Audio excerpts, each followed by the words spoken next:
Yop les petits potes, j'espère que vous allez bien. Aujourd'hui on se retrouve pour un nouvel exercice pour moi sur la chaîne. J'ai décidé de vous parler de mes mangas et mes découvertes de mangas que vous m'aurez conseillé. Pour le moment, je vous donnerai mon avis objectif du premier tome d'un manga, si j'ai aimé, si j'ai détesté. Pour la première vidéo, on va se pencher sur Assassin's Creed Dynasty qui m'a été envoyé gentiment par Manabooks. Je le rappelle quand même, cette vidéo n'est pas un placement de produit, mais je ne suis pas payé, donc je peux dire à peu près ce que je veux sur le manga. Je ne serai pas non objectif sur cette vidéo, malgré mon fanboyisme envers la licence Assassin's Creed.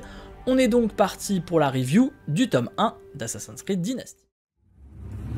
En Chine, une guerre civile éclate au sein de la prospère dynastie Tang. Han Lushan, chef militaire aux idées proches de celles des Templiers, forme une armée dissidente afin de s'emparer du pouvoir. Mais un assassin nommé Li He, entraîné dans les lointains et mystérieux royaumes de l'Ouest, va se dresser contre lui dans l'espoir de sauver son pays. Voyagez au cœur de l'histoire avec Assassin's Creed Dynasty, un manga inédit qui revient aux origines du conflit séculaire entre l'ordre et la liberté. Disponible chez Manabooks. Alors tout d'abord, parlons des mangaka. Donc deux mangaka chinois qui sont deux mangaka sélectionnés par Ubisoft pour porter ce manga se déroulant en 754 pendant l'ère Tianbao en Chine féodale durant l'Empire Tang. On retrouve donc l'expertise de deux mangaka chinois, le premier étant déjà assez connu en Chine pour son œuvre Blade of the Guardians, il est même reconnu comme l'un des meilleurs dessinateurs chinois. Le second est seulement dessinateur mais il fait partie de la nouvelle génération, donc j'ai pas pu trouver d'informations sur ces deux mangaka. Par contre, voilà, sur la deuxième de couverture, vous avez genre des petites infos sur les deux mangaka, et du coup vous avez les prix qu'ils ont gagnés, etc. etc. Donc voilà, en termes de dessin, ils ont quand même pas mal géré. On retrouve donc Li He, le dernier assassin de sa confrérie, en quête pour assassiner Han Lushan, un chef de guerre barbare du Nord, au service des Tang.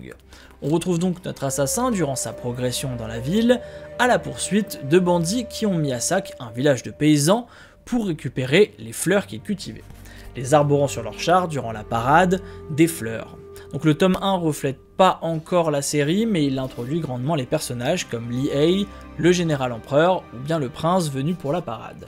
A voir donc avec le temps comment seront développés les personnages.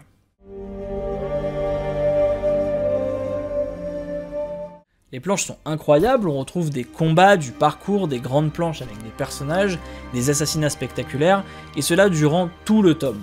On voit bien l'expérience et le talent des dessinateurs, les dessins sont très détaillés et c'est très appréciable. Après il faut aimer le type de dessin, c'est vraiment du manga chinois, et du coup c'est des dessins vraiment très détaillés par rapport à du manga classique.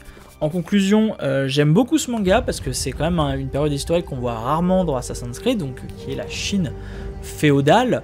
Voilà, on l'a déjà vu avec Shao Jun, mais là c'est sur un autre, on va dire c'est un autre personnage qui apparaît d'un coup. C'est une bonne surprise pour moi car les planches sont très belles, l'histoire est sympathique. Alors à voir ce que ça va donner dans le futur, s'ils en sortent 5 ou 6 et que ça fasse un one shot plutôt court, ce serait cool. En attendant, je valide, pour moi je valide, si vous voulez le lire, n'hésitez pas, c'est tip top. Voilà, donc j'espère que la vidéo vous aura plu, n'hésitez pas à liker, partager, vous abonner, n'hésitez pas à me suivre sur les réseaux sociaux, on se retrouve à la prochaine pour une autre vidéo, c'était Alex, peace.